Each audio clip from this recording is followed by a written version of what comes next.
femmes-hommes. Donc je vous dis tout de suite que bien sûr vous n'hésitez pas, même si je sais que c'est parfois compliqué par Zoom, mais j'imagine, enfin par Teams, mais vous avez toutes et tous l'habitude, j'imagine, vous n'hésitez pas à intervenir, à poser des questions au fur et à mesure s'il y a des choses que vous souhaitez voir précisées ou si vous avez des interrogations à propos de certaines choses que je vais tâcher donc de vous expliquer. Donc avant de rentrer dans le vif du sujet, je vais quand même me présenter. Donc je m'appelle Elsa Favier et je viens de soutenir une thèse de sociologie qui est intitulée Énarques et femmes, le genre dans la haute fonction publique. Donc c'est pas de cette thèse que je vais vous parler aujourd'hui, mais je vous en dis quand même un tout petit peu quelques mots. Donc comme le titre l'indique, en fait moi j'ai travaillé dans le cadre de ma thèse sur les femmes qui sont passées par l'École nationale d'administration depuis 1945. Et je vous dis juste quelques mots des questions que je soulève dans cette thèse, sans vous donner de réponse, mais pour vous donner envie de la lire si vous le souhaitez. Donc les questions que je me pose, c'est par exemple, comment est-ce qu'il est devenu possible que des femmes accèdent à des positions de pouvoir au sein de l'État qui étaient historiquement monopolisées par des hommes? Je me demande aussi qui sont les femmes qui peuvent prétendre à ces positions professionnelles qui sont tout en haut de la hiérarchie sociale. Et enfin, dernière question que je soulève, c'est comment est-ce que ces femmes apprennent à endosser des rôles de hauts fonctionnaires qui sont historiquement associés au masculin? À quelles conditions est-ce qu'elles peuvent tenir ces rôles professionnels de manière légitime? Donc voilà les questions que j'aborde dans ma thèse.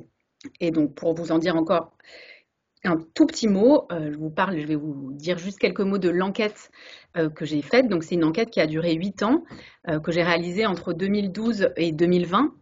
Et c'est une enquête qui mobilise à la fois des méthodes quantitatives et qualitatives. Donc s'agissant des méthodes quantitatives, j'ai en fait construit une base de données sur les trajectoires de 2000 énarques passés par l'ENA entre 1970 et aujourd'hui, à partir de dossiers qui m'ont été, auxquels j'ai eu accès grâce à l'École nationale d'administration. Et puis, j'ai aussi fait beaucoup d'entretiens avec des femmes et des hommes passés par l'ENA, leurs conjoints, leurs conjointes, parfois d'autres membres de leur famille. Et enfin, j'ai fait de l'observation du travail dans le cadre d'un stage en préfecture, donc auprès d'une préfète qui était une femme passée par l'ENA. Voilà, je ne vous en dis pas plus sur moi et j'entre dans le vif du sujet. Donc aujourd'hui, je vais vous présenter la façon en fait dont dont les sociologues expliquent les inégalités de genre dans les organisations, expliquent les inégalités professionnelles de genre. Donc pour commencer, en fait, je vais organiser ma présentation en 3 parties. Dans un premier temps, je vais déjà vous faire un état des lieux qui sera centré sur la fonction publique territoriale, puisque c'est ça qui vous intéresse principalement, j'imagine, pour vous dire donc qu'est-ce qu'il y a comme inégalité de genre aujourd'hui dans la fonction publique territoriale. Dans un deuxième temps, je me concentrerai sur une question, celle du plafond de verre, en vous montrant notamment à partir d'une étude qui ne porte pas sur la fonction publique territoriale, parce qu'à ma connaissance, il n'y en a pas, mais d'une étude qui, là, porte sur une grande entreprise du secteur de l'énergie. Je vous montrerai comment des sociologues analysent ce phénomène du plafond de verre. Et enfin, je vous dirai un tout petit mot d'une question qui est un peu inverse, à savoir qu'est-ce qui se passe quand des hommes accèdent à des professions qui sont à dominante masculine. Donc j'en viens tout de suite à la question des inégalités de genre dans la fonction publique territoriale. Donc il y a un premier type d'inégalité qui est aujourd'hui très médiatisé, ce sont les inégalités salariales. Donc, ces inégalités salariales, aujourd'hui, donc là, les chiffres les plus récents qu'on a, que vous pouvez trouver dans le rapport annuel sur l'égalité professionnelle entre les femmes et les hommes dans la fonction publique, le dernier, qui a été publié par la DGAFP. Donc, ce qu'on sait aujourd'hui, c'est qu'en 2017, le salaire net en équivalent temps plein des femmes qui travaillent dans la fonction publique territoriale est inférieur en moyenne de 9% à celui des hommes. Donc à titre de comparaison, je vous montre que cet écart il est important, mais il est néanmoins beaucoup plus faible que ce qu'on observe dans le secteur privé, puisque dans le secteur privé, l'écart de salaire entre femmes et hommes est en moyenne de 19%. à la même époque. Et juste, je vous donne un autre point de comparaison qui n'est pas sur le PowerPoint, mais c'est que les inégalités de salaire dans la fonction publique territoriale sont inférieures à ce qu'on observe dans la fonction publique d'État et très inférieures à ce qu'on observe dans la fonction publique hospitalière. Excusez-moi, Madame Favier, le Oui, PowerPoint, il ne défile pas. alors c'est normal parce que D'accord, pour l'instant, je suis sur cette première page. d'accord, très bien. Mais Ok. vous voyez bien la première page, Oui, inégalité on de voit genre. bien. Ok, très bien. D'accord, ok. Voilà, c'est que pour l'instant, je suis sur cette première page. Merci.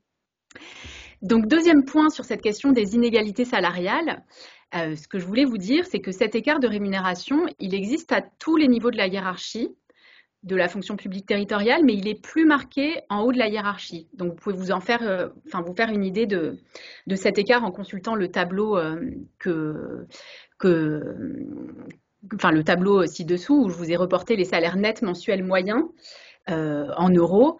Donc l'écart, en fait, il est plus important chez les cadres que chez les professions intermédiaires et chez les employés et les ouvriers. Ça, c'est un phénomène qu'on retrouve pas seulement dans la fonction publique territoriale, qui vaut en fait sur l'ensemble du marché du travail en France, à savoir que l'écart de rémunération est plus marqué en haut de la hiérarchie des salaires que plus bas dans la hiérarchie. Donc ça, c'est le premier type d'inégalité dont je voulais vous parler. Il y a un deuxième type d'inégalité qui est important à signaler, c'est le fait que la fonction publique est aujourd'hui très féminisée. C'est le cas notamment de la fonction publique territoriale, puisque fin 2018, il y a 61% de femmes dans la fonction publique territoriale. Mais il y a cependant mais malgré cette très forte féminisation, il y a en fait des disparités très fortes selon les filières d'emploi. Donc vous pouvez l'observer dans ce graphique-là, il y a des filières qui sont très féminisées, donc la filière sociale, la filière médico-sociale et la filière administrative. En revanche, il y a des filières d'emploi qui sont très peu féminisées. Donc on le voit bien, là, la moins féminisée, c'est la filière incendie-secours. Ensuite, la filière sécurité, police municipale, la filière sportive et la filière technique. Donc on voit bien que voilà, il y a une féminisation, mais des disparités selon les filières d'emploi. Ça renvoie à un phénomène plus général qui est en fait la ségrégation sexuée des métiers. Donc qu'est-ce que ça veut dire? La ségrégation sexuée des métiers, ça veut dire que en fait, malgré la féminisation du marché du travail qui s'est vraiment accélérée depuis les années 60, hommes et femmes en fait n'exercent tendanciellement pas les mêmes métiers. Donc, de manière générale, sur le marché du travail en France, les femmes se concentrent dans un nombre restreint de secteurs et de catégories professionnelles, parmi lesquels les métiers reliés au care, c'est-à-dire les métiers du soin, de la prise en charge des enfants et des adultes dépendants. Donc voilà, les femmes sont très concentrées dans ces secteurs-là. Et ce qui est important à signaler, c'est que c'est pas seulement, parce qu'on pourrait se dire c'est pas une inégalité, mais si, il y a bien une inégalité derrière ça, parce qu'il ne s'agit pas seulement d'une différenciation. Cette différenciation, elle s'accompagne d'une hiérarchisation, les métiers féminins étant globalement dévalorisés en termes de rémunération et de prestige social. Et c'est aussi des métiers où, de manière générale, les conditions de travail sont moins bonnes que dans les métiers où il y a une majorité d'hommes. Donc, c'est pas seulement, voilà, il n'y a pas seulement une ségrégation horizontale. Il y a aussi une différence de rémunération, de prestige liée au fait que les femmes et les hommes n'exercent tendanciellement pas les mêmes métiers. Et du coup, pour revenir sur la question précédente des inégalités salariales dans la fonction publique territoriale, elle s'explique en partie, alors pas seulement, mais elle s'explique en partie par cette ségrégation sexuée des métiers, les inégalités salariales. Troisième type d'inégalité, donc je vous ai déjà parlé des inégalités salariales, de la ségrégation sexuée des métiers, et il y a un troisième type d'inégalité de genre dans la fonction publique territoriale, c'est cette question du plafond de verre, de l'accès inégal des femmes et des hommes à l'encadrement supérieur et dirigeant. Donc ça, pour vous citer quelques chiffres, on sait que donc fin 2018, il y a 61% de femmes qui sont dans la fonction publique territoriale en catégorie C, 64% en catégorie B, toujours 63% en catégorie A, mais seulement 51% en catégorie A+, c'est-à-dire en fait la catégorie des personnes qui occupent les positions les plus élevées et les mieux rémunérées dans la fonction publique territoriale. Et au sein de cette catégorie A+, il y a en fait de très fortes disparités, c'est-à-dire que vous avez en fait 75% de femmes parmi les médecins territoriaux qui sont classés en catégorie A+, mais seulement 33% de femmes parmi les cadres supérieurs et dirigeants de la fonction publique territoriale. Donc vous voyez, 62% de femmes en catégorie A, mais seulement 33% parmi les cadres supérieurs et dirigeantes de la fonction publique territoriale. Alors une chose importante qui me semble importante de vous signaler, c'est que 33% c'est peu, mais en fait c'est plus que ce qu'on observait il y a peu de temps. Parce que je ne sais pas si vous avez toutes et tous connaissance de ça, mais il y a eu donc des politiques volontaristes de féminisation de la haute fonction publique qui se sont mises en place à partir des années 2010. Et notamment en fait à travers la loi Sauvadet du 12 mars 2012 qui impose des quotas par sexe pour les primo-nominations aux postes d'encadrement supérieur et dirigeant. Et en fait, ça a vraiment eu des effets, puisque la part des femmes dans l'encadrement supérieur et dirigeant a quand même augmenté de 7 points entre 2014 et 2018. Alors, pour vous théoriser un tout petit peu tout ça, donc derrière cette question en fait de l'accès inégal à l'encadrement supérieur et dirigeante, il y a donc ce phénomène du plafond de verre. Donc qu'est-ce qu'on entend par plafond de verre? On entend par plafond de verre, en fait c'est une métaphore qui est utilisée pour parler des obstacles invisibles que rencontrent les femmes pour accéder au plus haut niveau des rémunérations, au plus haut niveau de la hiérarchie. Donc c'est une métaphore qui sert à parler de ce phénomène selon lequel les femmes sont de moins en moins présentes au fur et à mesure que l'on s'élève dans la hiérarchie et qu'elles sont très rares au poste de plus haut niveau. Et ce phénomène de plafond de verre, il a été largement étudié par les sociologues et on sait qu'il existe dans la fonction publique comme dans les entreprises privées, mais aussi dans des secteurs très divers, donc les églises, le monde de l'équitation, le monde du conseil en management, les professions artistiques, le monde académique, la haute fonction publique d'État. Voilà, là je vous cite en fait tout un tas de, je ne vous mets pas les références exactes, mais tout un tas de secteurs dans lesquels ce phénomène du plafond de verre a été documenté par des sociologues. Alors j'en viens maintenant à la question de comment expliquer ces inégalités professionnelles entre femmes et hommes. Donc la question qui nous intéresse vraiment aujourd'hui sur la source, comprendre en fait d'où viennent ces inégalités. Donc je ne vais pas me concentrer ici pour des questions de temps sur les inégalités salariales et sur les inégalités, sur la ségrégation sexuée des métiers, mais on pourra y revenir ensuite si vous avez des questions. Mais je vais me concentrer sur la question du plafond de verre. Donc, pour analyser cette question du plafond de verre, il y a des choses à signaler qui sont déjà, enfin, des facteurs à signaler qui sont des facteurs qui sont en fait extérieurs aux organisations. Je dis ça parce qu'en fait, je vais d'abord vous montrer qu'il y a des facteurs qui sont extérieurs aux organisations, mais ensuite vous montrer le rôle des organisations de travail dans la construction des inégalités. Parce que, évidemment, vu que certaines et certains d'entre vous sont des RH, c'est des choses sur lesquelles vous pouvez ensuite agir, alors que les facteurs extérieurs, vous pouvez difficilement agir dessus. Mais en tout cas, dans les explications du plafond de verre, il y a un premier type d'explication qui sont que les filles et les garçons ne sont pas socialisés de la même manière depuis la prime enfance, et ça se poursuit donc dans la famille, à l'école, ensuite ça se poursuit dans le cadre des études supérieures, etc. Et que ça a des effets.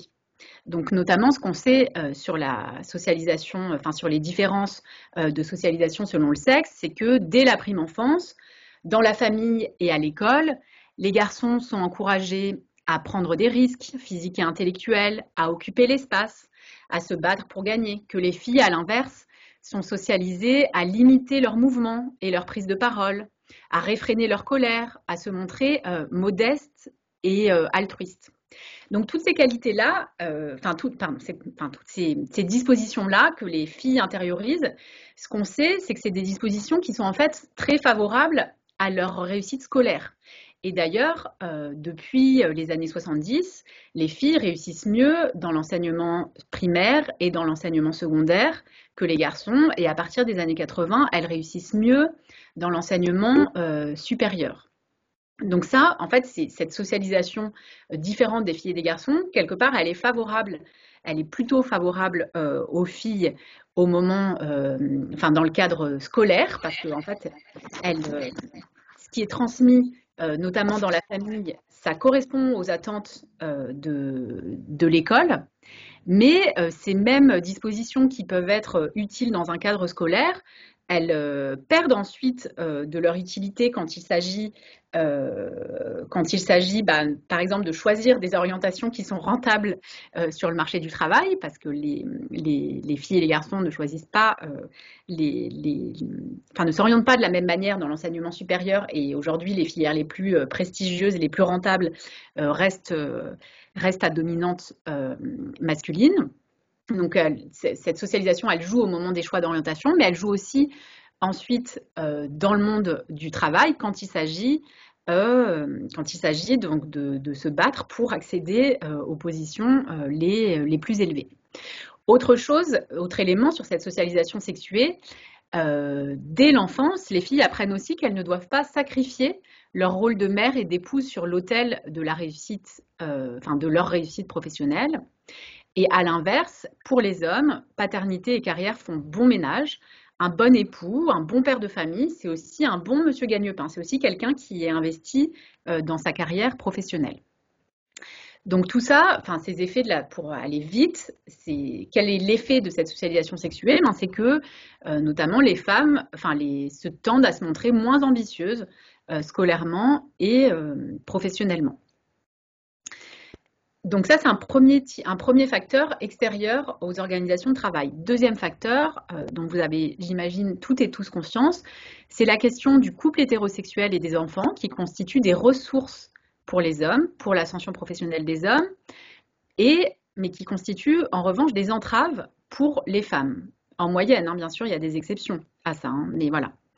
Alors, ces phénomènes-là, cet effet négatif de la conjugalité hétérosexuelle et de la maternité sur les carrières des femmes et son pendant, c'est-à-dire en fait la plus grande réussite professionnelle des hommes en couple et des pères de famille, ça je ne sais pas si vous connaissez ça, mais ce qu'on sait c'est que les hommes en couple et pères de famille réussissent mieux dans leur carrière, notamment par exemple il y a eu des études sur le milieu des ingénieurs, réussissent mieux que les hommes célibataires et les hommes sans enfants. Donc ça, ce sont des phénomènes qui ont été très documentés par les sociologues. Donc ils trouvent en partie ces phénomènes-là leur origine dans la répartition inégale du travail domestique entre femmes et hommes dans les couples hétérosexuels qui s'accentue avec l'arrivée d'enfants. Comme je vous enverrai le PowerPoint, je vous ai mis des chiffres sur cette question de la division inégale du travail domestique, parce que j'imagine qu'une des choses que vous pourrez me rétorquer, c'est que ça a changé. Et en réalité, ce qu'on voit, c'est que non, ça ne change pas, ou ça change très peu, très à la marge. Donc, je vous ai mis quelques tableaux pour vous montrer ça et une petite synthèse des éléments statistiques, de ce qu'on connaît sur la division du travail domestique aujourd'hui. Mais voilà, je ne m'attarde pas là-dessus parce que ce n'est pas tout à fait le cœur de notre sujet d'aujourd'hui. Maintenant, ce dont je voudrais vous parler, c'est du fait que, bien sûr, il y a des facteurs qui sont extérieurs aux organisations de travail, des facteurs explicatifs des inégalités de genre, mais depuis les années 90, il y a de nombreux travaux de sociologues sur les inégalités professionnelles qui invitent en fait à déplacer la focale d'analyse vers les organisations de travail en saisissant comment les normes, les procédures et la culture organisationnelle sont marquées par des biais sexués. Donc, il y a un travail fondateur, je vous le cite, de cette démarche-là, qui est le travail de Joanne Acker, qui est une sociologue anglaise, et qui, dans un article qui date de 1990, souligne le rôle essentiel des organisations dans la définition et la reproduction des rapports de genre. Ce qu'elle fait, c'est en fait qu'elle remet en cause la neutralité affichée des procédures et de la culture organisationnelle, Et elle met en lumière, à l'inverse, que le genre, enfin que sous une apparence neutre, en fait, enfin que alors que les critères sont présentés comme neutres, finalement, le genre est un principe structurant et signifiant dans les organisations qui s'observent à différents niveaux. Donc, que le genre est un principe structurant et signifiant dans les organisations, ça peut s'observer au niveau de la division du travail, de l'espace, du pouvoir. J'imagine que si vous réfléchissez à, par exemple, l'organisation de l'espace dans l'organisation dans laquelle vous travaillez, vous pourrez en fait repérer des choses comme ça. Le fait qu'il y a une division entre hommes et femmes et voire une hiérarchie. Moi, je me souviens quand j'avais fait mon stage en préfecture, c'était très flagrant. Tout en haut de la hiérarchie de la préfectorale, il n'y avait que des hommes. Et en bas, il n'y avait que des femmes dans la hiérarchie, dans le cabinet où je travaillais. Et en fait, par exemple, dans l'espace, les bureaux des hommes étaient beaucoup plus grands. Ils étaient au premier étage, enfin, ils étaient au rez-de-chaussée dans un très beau bâtiment. Et les bureaux des femmes étaient à l'étage en dessous. Alors, bien sûr, ce n'était pas les bureaux des femmes et les bureaux des hommes. C'est lié au fait que les femmes et les hommes n'avaient pas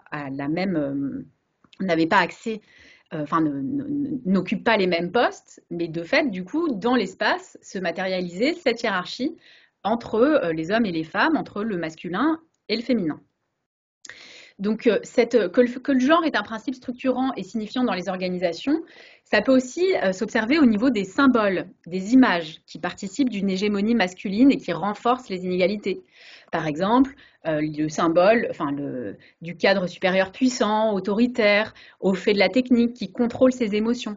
Voilà, qui sont en fait, tout ça, c'est des valeurs qui historiquement et socialement sont associées au masculin, qui sont en apparence neutres, mais qui en fait, de fait, sont dans la société actuelle, et ça s'est construit au cours d'une histoire, associés au masculin. Le fait que le genre est un principe structurant et signifiant dans les organisations, ça peut aussi s'observer au niveau des interactions.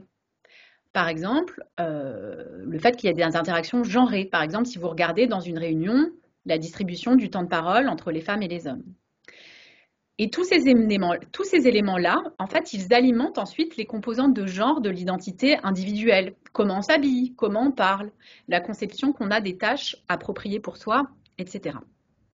Donc ça, c'est pour vous présenter un peu le cadre général de ces travaux qui, donc à partir des années 90, proposent d'analyser les inégalités professionnelles entre femmes et hommes en se plaçant à l'échelle des organisations de travail qui, pour le redire de manière différente, s'opposent à l'idée selon laquelle les inégalités trouveraient principalement leur origine dans la sphère domestique, en lien avec la répartition inégale du travail domestique, ou dans les socialisations antérieures, la socialisation des femmes qui les conduirait notamment à s'auto-censurer. Donc, s'opposant à ces idées-là, ces travaux, ils pointent le rôle des entreprises et des administrations dans la construction des inégalités sexuées. Donc maintenant, je voudrais vous donner un exemple concret de ce type de travail, qui est un exemple. Alors, j'aurais pu vous en donner un autre parce qu'il y en a un plus récent, donc je vous cite la référence pour que vous puissiez aller jeter un œil si ça vous intéresse. Il y a eu un livre récent qui a été publié dans la même veine que l'article dont je vais vous parler là, qui porte sur la construction des inégalités de genre dans la fonction publique, mais dans la fonction publique d'État. Donc il y a eu une étude sur 4 directions ministérielles, mais qui en fait aboutit à des conclusions qui sont assez proches de l'article dont je vais vous parler là, qui porte donc c'est un article de 2 sociologues, Cécile Guillaume et Sophie Pochic, qui s'appelle « La fabrique organisationnelle des dirigeants, un regard sur le plafond de verre ». Et ce qu'elles font dans cet article, c'est qu'à partir de la monographie d'une grande entreprise industrielle française du secteur de l'énergie, ces 2 autrices, elles montrent comment différents mécanismes de gestion des carrières contribuent à la fabrication du plafond de verre. Elles dégagent en fait un modèle qu'elles appellent un modèle idéal masculin neutre du cadre dirigeant. Donc, ce modèle-là, il est donné comme neutre, mais en fait, il n'est accessible qu'à des hommes. Et la thèse que défendent ces autrices, c'est qu'en fabriquant un tel modèle, en le présentant comme neutre du point de vue du genre et inhérent aux fonctions dirigeantes, cette entreprise-là, elle accentue les inégalités professionnelles entre les sexes. Je vous dis un tout petit mot donc, de leur enquête. Donc, c'est une enquête qui est à la fois une enquête qualitative et quantitative.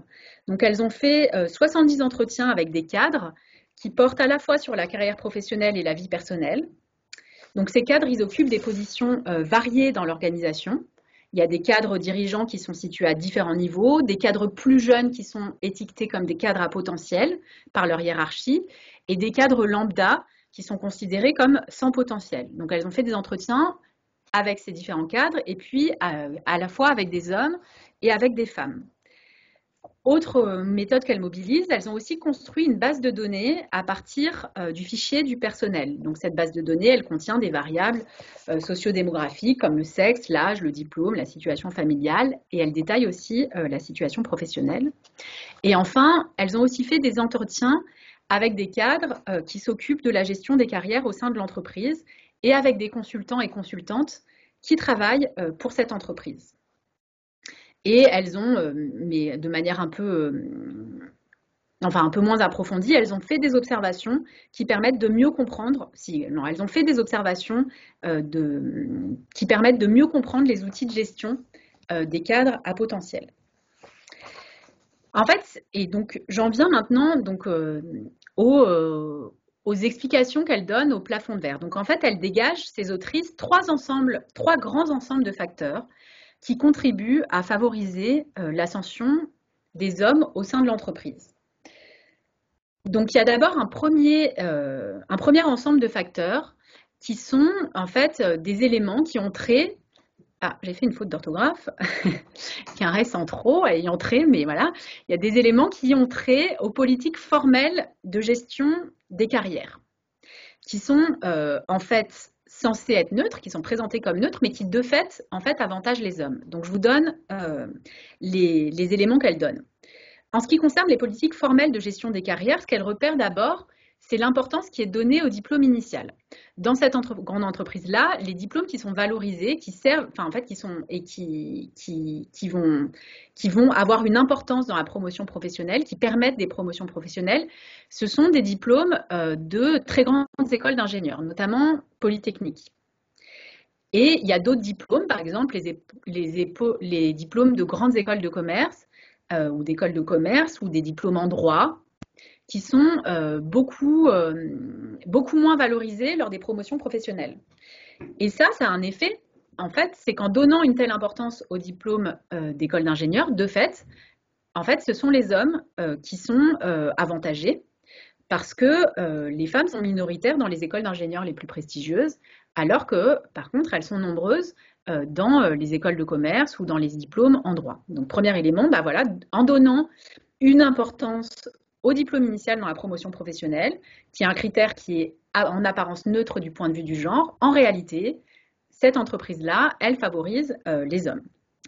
Maintenant, il y a trois autres éléments, toujours dans cette question des éléments qui ont trait aux politiques formelles de gestion des carrières, il y a trois autres éléments qui contribuent à avantager des hommes, et plus particulièrement des hommes qui sont en couple avec des femmes qui jouent un rôle de soutien domestique à la carrière de leur conjoint.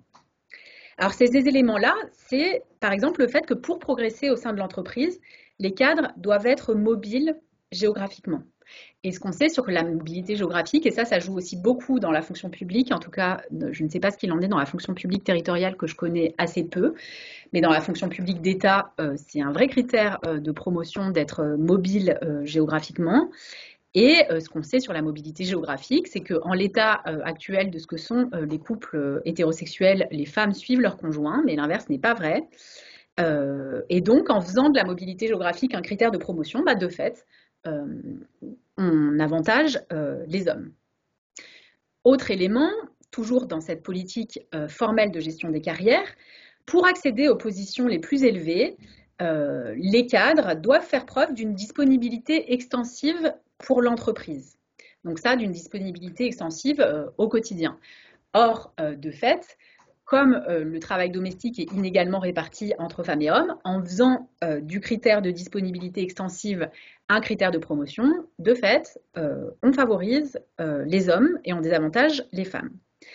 Enfin, dernier élément, pour progresser dans cette entreprise, il faut progresser de manière linéaire et rapide, ce qui exclut d'éventuels retards ou ralentissements liés à des contraintes privées.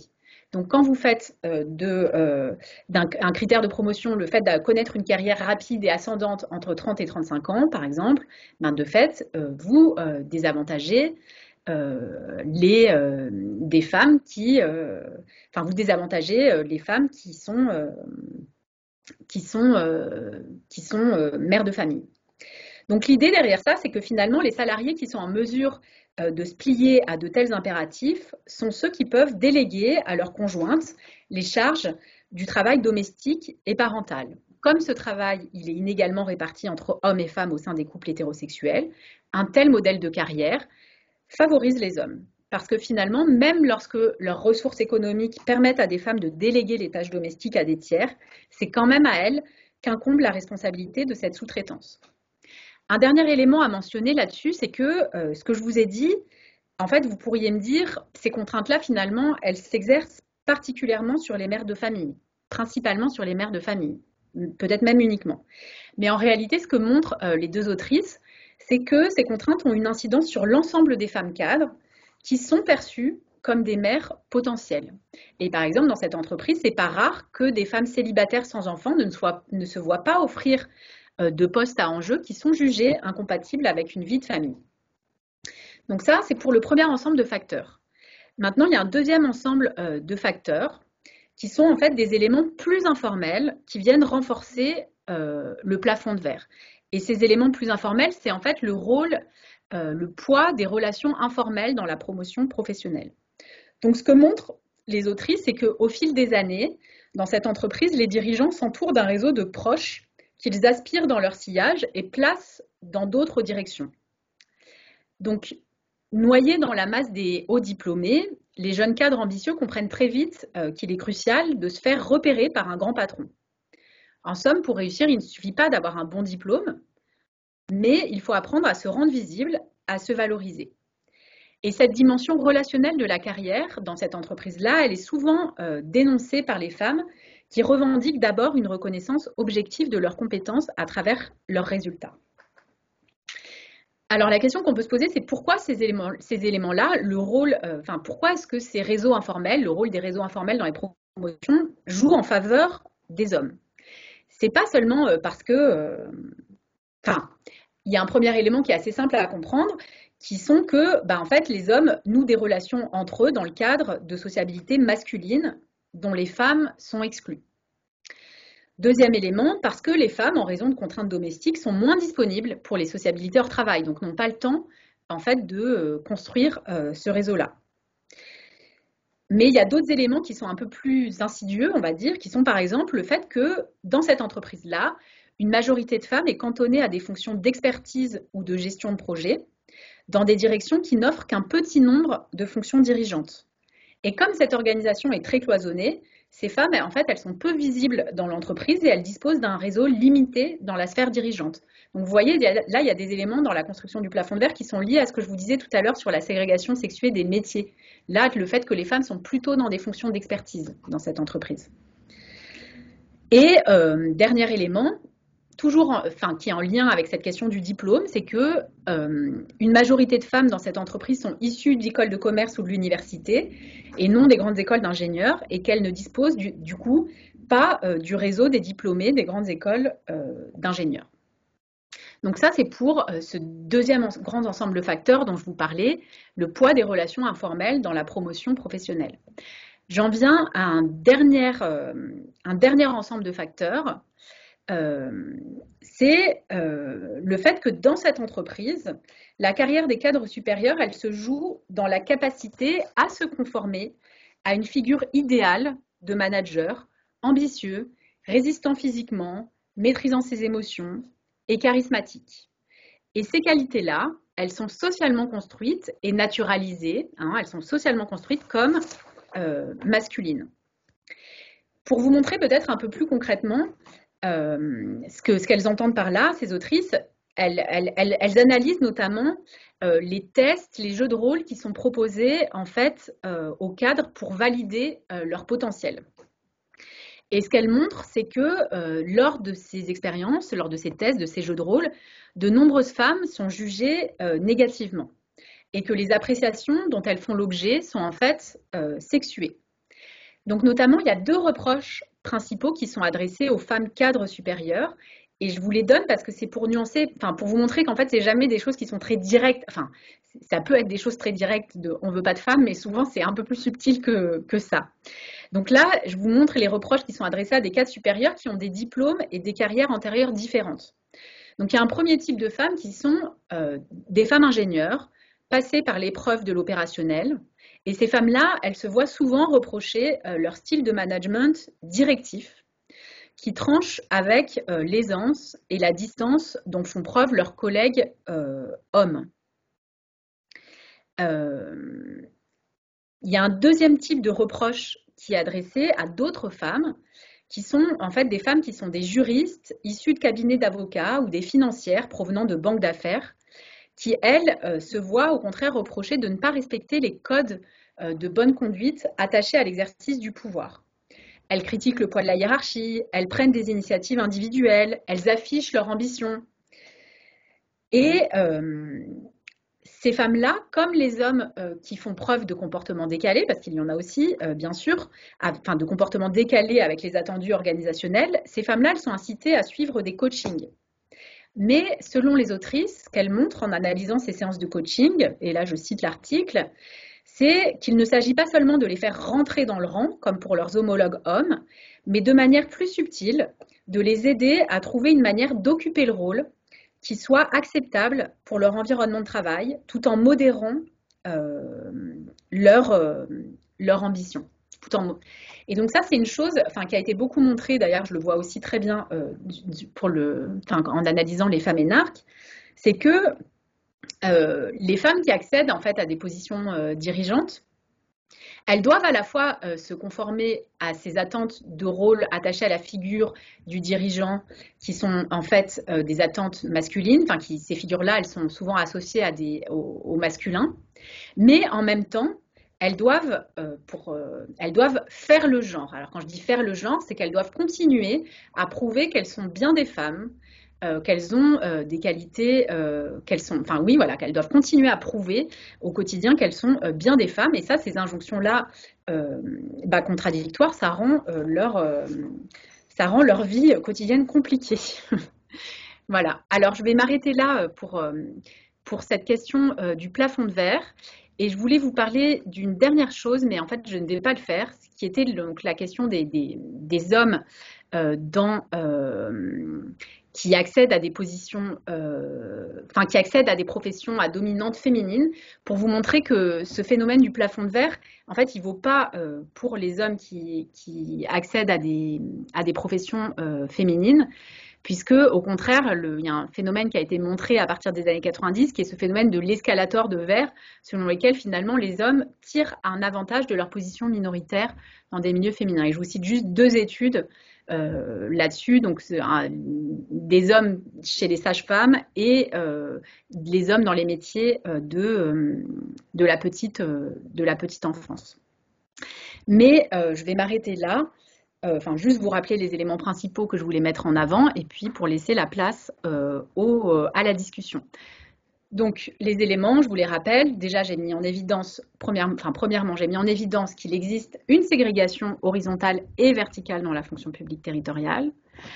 Ensuite, j'ai mis en évidence comment les organisations contribuent à la fabrication des inégalités entre femmes et hommes par leur politique de gestion des carrières en apparence neutres, mais qui sont en réalité défavorables aux femmes. Je vous rappelle quelques éléments. Les horaires extensifs et rigides, les mobilités géographiques, la cooptation homophile. Et pour conclure sur une note optimiste, ces constats-là, ils ne servent pas seulement à critiquer, mais en fait, ils doivent servir à ouvrir la voie à une réflexion sur les transformations organisationnelles qui seraient souhaitables pour favoriser une réduction des inégalités.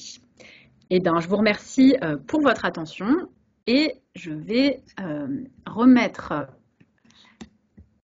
le Zoom ici et arrêter de partager l'écran. Donc, je suppose que c'est là. Voilà.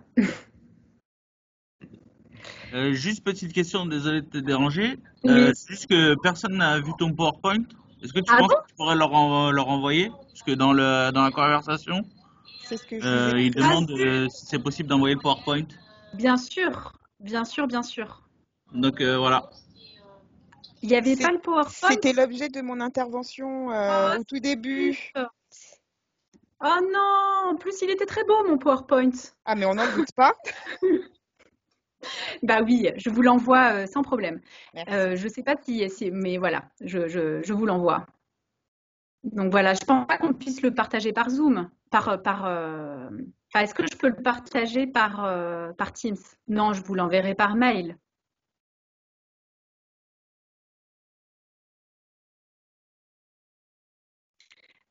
Alors, est-ce que, bon, suite à cette intervention, est-ce que vous avez des questions, des sujets dont vous aimeriez discuter, des demandes de- d'informations complémentaires ou des choses avec lesquelles vous êtes d'accord, pas d'accord? Enfin, voilà, maintenant c'est ouvert à la discussion. Donc, n'hésitez pas à intervenir.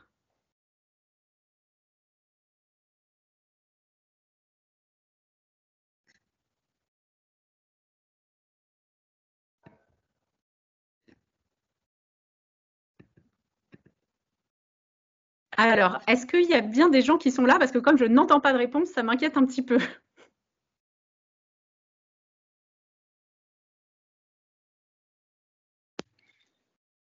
On est là, on est là. Vous êtes Oui, là. oui. Non, non, non, bien Donc, sûr, on est là. pas Oui, de, oui. pas de réaction? C'est la première question qui est toujours difficile en fait à passer. Mais après, Voilà, voilà. c'est la première question qui est difficile, mais il faut y aller.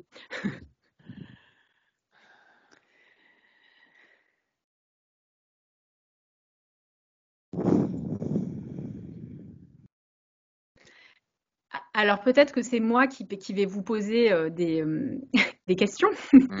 C'est est-ce que dans les organisations dans lesquelles vous travaillez, vous repérez des choses qui sont communes avec cette entreprise industrielle du secteur de l'énergie dont je vous parlais?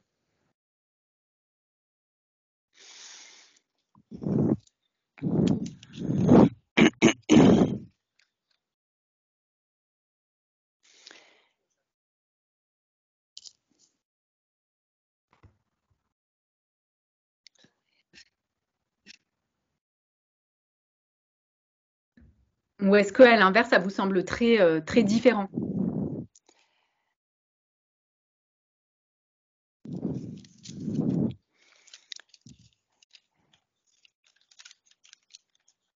Moi, je dirais que par rapport surtout au diplôme, dans une collectivité territoriale, c'est vrai qu'on n'est pas spécialement attaché à des diplômes et on a peu de choses de haut niveau qui sont attachées spécialement à des diplômes d'ingénieur ou voilà.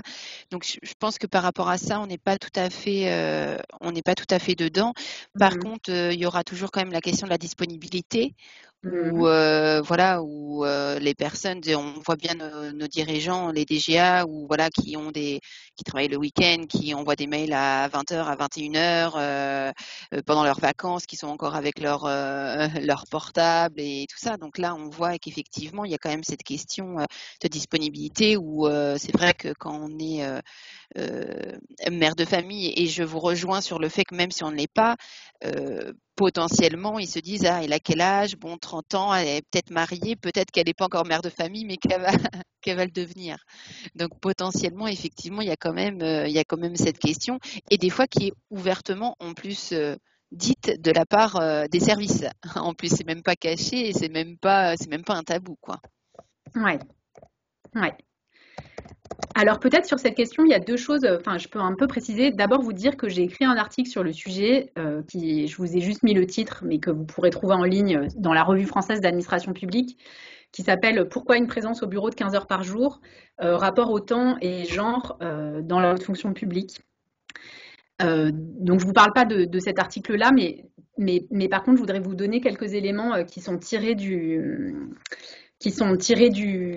livre dont je vous parlais sur le plafond de verre et l'État, la construction des inégalités de genre dans la fonction publique, qui montre effectivement que ces critères de disponibilité extensive, etc., ils valent aussi dans les directions ministérielles que les sociologues ont étudiées, et il y a un des éléments qu'elle repère et qui est quand même vraiment intéressant, c'est sur l'illégitimité du congé maternité et notamment toutes les stratégies que mettent en place les femmes qui témoignent en fait de cette illégitimité du congé de maternité.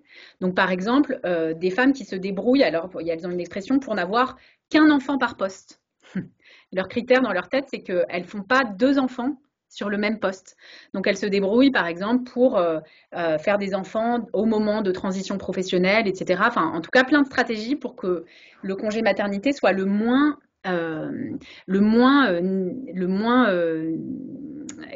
d'incidence sur leur carrière. Et en même temps, on voit bien à quel point c'est intériorisé, cette illégitimité du congé maternité, dans le fait que les femmes se sentent elles-mêmes coupables sur des éventuelles désorganisations que ça pourrait induire dans l'administration dans laquelle elles travaillent. Voilà, et ce qui est pas tout à fait normal parce que le congé maternité est censé être un droit.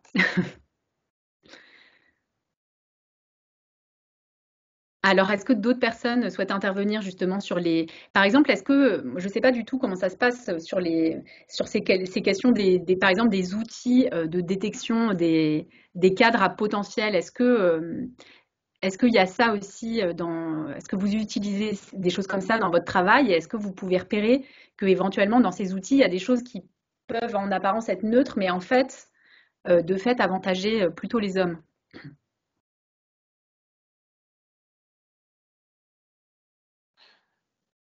Bon, alors, on devait prendre la parole quand même. Au département d'Ille-et-Vilaine, là, Philippe Le Breton, on n'a pas d'outils de détection donc du coup, pour répondre, voilà, plutôt plutôt non. C'est pas à ce niveau-là que ça va jouer.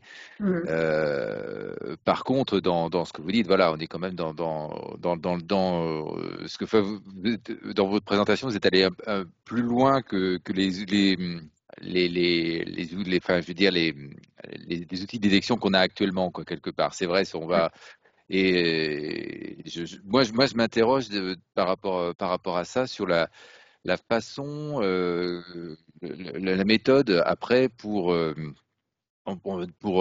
mettre en application, enfin pour utiliser là ce que vous venez de nous présenter, c'est-à-dire il y a de la sensibilisation, on continue à en faire.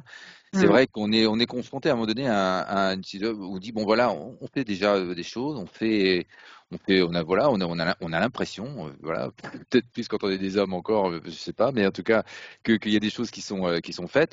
Là, ce que vous avez présenté aujourd'hui, ça permet de se dire mais en fait là voilà, oui, mais quand même voilà, oui, on a l'impression, mais non, en fait, il y a quand même encore autre chose à prendre en compte, des réalités qui n'ont pas été dites, qui n'ont pas été, voilà. Moi, voilà, ce que vous me dites, je le partage. En tout cas, j'en prends encore plus conscience, notamment la question que vous avez exposée du fait de la disponibilité, voilà, d'un cadre dit ingénieur, ou en tout cas voilà, plus de disponibilité par rapport à son épouse par exemple. Donc pour moi c'est très parlant.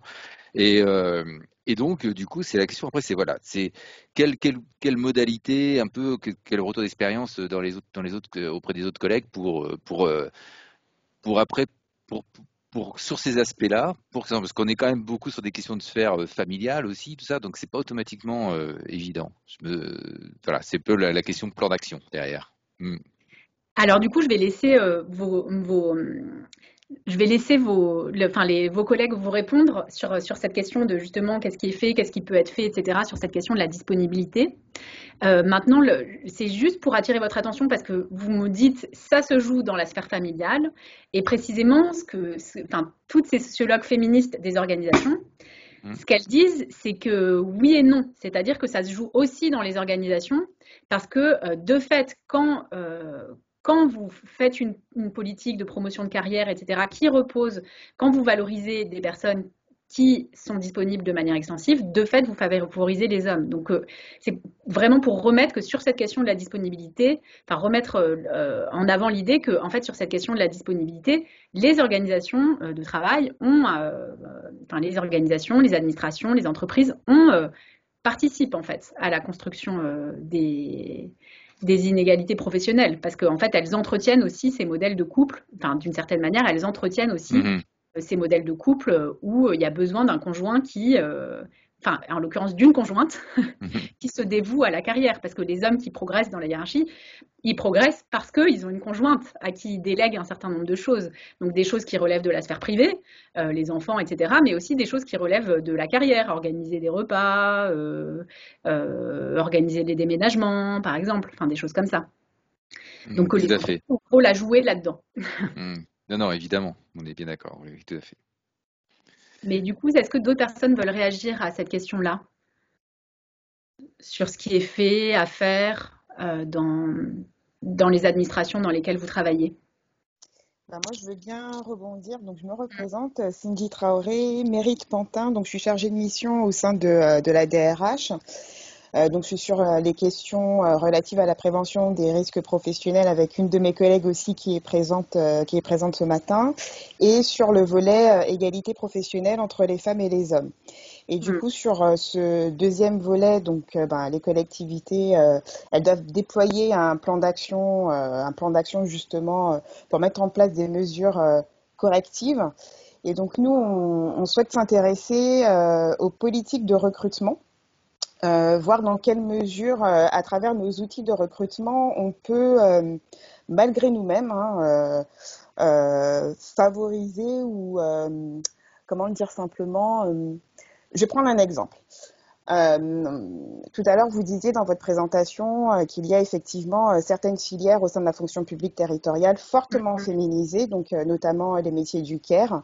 Et c'est une question qu'on s'est posée au moment de la rédaction de ce plan d'action, en se disant, mais est-ce que nous, finalement, en tant que collectivité employeuse, dans notre processus de recrutement, on ne favorisait pas une surféminisation de certains métiers? Et on s'est interrogé notamment sur les auxiliaires de puériculture, qui sont à 80, pour ne pas dire 100%, uniquement des femmes. Et on a eu une candidature d'un homme qui n'a pas été... il a été écarté. Je ne pourrais pas vous dire le pourquoi du comment, puisqu'on n'a pas été on n'a pas creusé cette question-là. Mais du coup, dans le cadre de la rédaction de ce plan d'action et de cette situation qui est revenue, on s'est demandé, mais pourquoi finalement, déjà, on n'a reçu qu'une seule candidature sur une dizaine, donc ça nous a déjà interpellés. Quelle a été la posture aussi qu'on a pu avoir au moment de l'entretien? Quelles ont été peut-être des questions qu'on a posées ou malgré nous-mêmes, on a induit peut-être, je sais pas moi, dans la tête de ce jeune homme, de ne pas venir sur ce poste, puisque de toutes les façons, il n'était pas forcément le bienvenu. Et puis, ça a été aussi traité directement par la direction en question, en se disant, mais est-ce que nos équipes d'auxiliaires de puère, qui sont fortement féminisées, est-ce qu'elles accepteraient un homme? Et du coup, on a encore tiré le fil en se disant, mais quel va être le regard des parents dans tout ce lien d'attachement, etc., qu'il peut y avoir, cette maternité professionnelle aussi. Les parents, comment ils vont se positionner si leurs enfants ou leur enfant est pris en charge par un homme.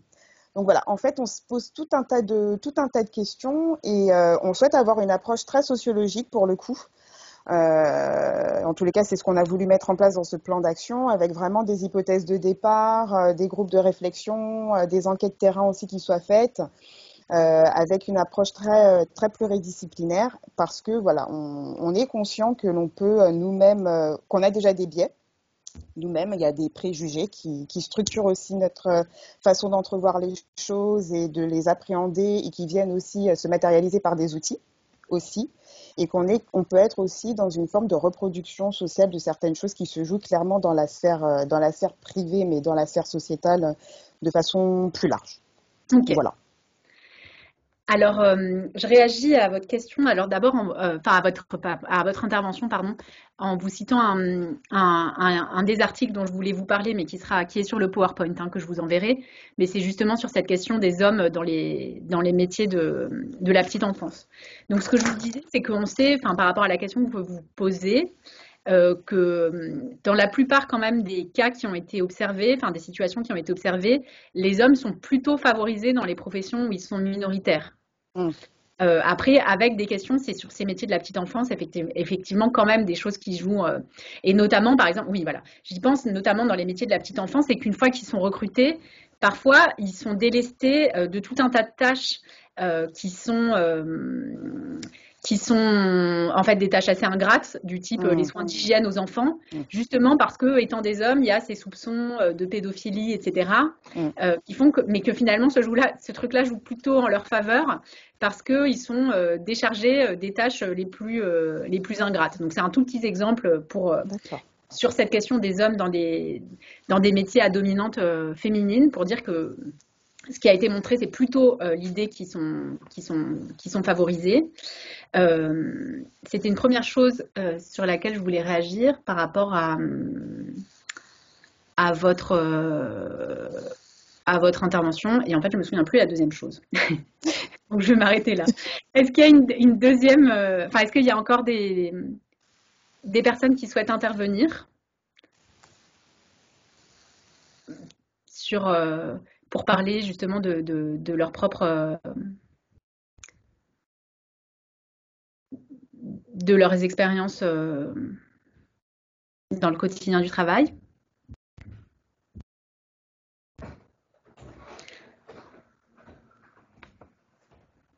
Alors, pour moi, c'est bon. Écoutez, pour autant, là, voilà. Mais merci. Voilà. Dans ce cas-là, je vous dis merci beaucoup à toutes et tous. Je suis très déçue que vous n'ayez pas vu mon PowerPoint, mais je vous l'envoie. Oui, avec plaisir. Ouais. Et merci beaucoup. Et je vous souhaite une bonne continuation. Très intéressant en ce temps restreint. Merci. Merci. Au revoir. Au revoir. Merci à vous. Au revoir. Merci. Au revoir.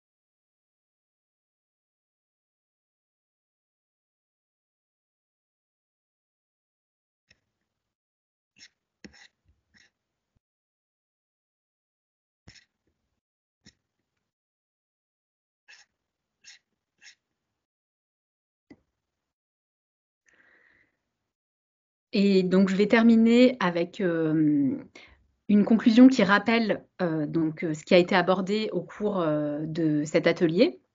Donc, d'abord, j'ai mis en évidence le fait qu'il existe aujourd'hui une ségrégation horizontale et verticale dans la fonction publique territoriale. Deuxième élément, j'ai mis en évidence les explications que donnent les sociologues au phénomène du plafond de verre, en mettant en évidence d'abord qu'il y avait des facteurs extérieurs aux organisations de travail, à savoir des effets de la socialisation sexuée, des effets aussi de la division inégale du travail au sein des couples. Mais ce sur quoi j'ai aussi et surtout voulu attirer l'attention, c'est sur le fait que les organisations contribuent à fabriquer les inégalités entre femmes et hommes par leur politique de gestion des carrières, des politiques qui peuvent être en apparence neutres, mais qui en réalité sont défavorables aux femmes. Par exemple, la valorisation des horaires extensifs et rigides, la valorisation des mobilités géographiques, des réseaux informels qui sont plutôt masculins.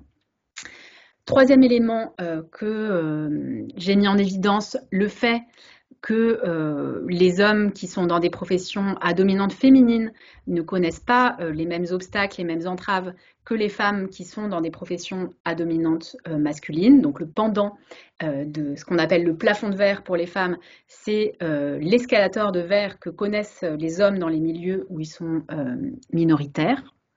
Et pour conclure Sur une note optimiste, j'ai rappelé que ces constats servent surtout en fait à ouvrir la voie à une réflexion sur les transformations organisationnelles qui seraient souhaitables pour favoriser une réduction des inégalités.